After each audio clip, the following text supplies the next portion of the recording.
انا بحب. بحترمك. انا بجد بحب. هتخيب يا معلم وهتخلف بالوعد اللي قطعته زمان.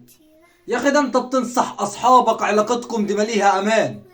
هتخلي القلب المتحكم صدقني هتخسر وتتهان. تترد في حد يكون منك ما الدنيا دي داين فتدان. في الاخر تتجوز غيرها قبلك حبة انسان. ما معنى الحب بالنسبة لك؟ هل هو شعور شقلب حالك بتحس تجاه الانسان قبل ما يكون هو حلالك؟ في ما بينكوا رسايل وكلام وبقى سهل انك تمسك ايدها برغم انك عارف انه حرام بس فكرة سيبها بترفضها. ده هيحصل لو قلت الكلمة وعملت كما القلب يريد.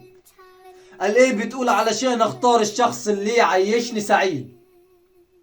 سيبها على الله وهيختار لك اكتر حد مناسب ليك يستحمل قرفك ويحاول للأحسن يغير معاليك. واللي بدايته لا يرضي الله فنهايته أكيد لن ترضيك.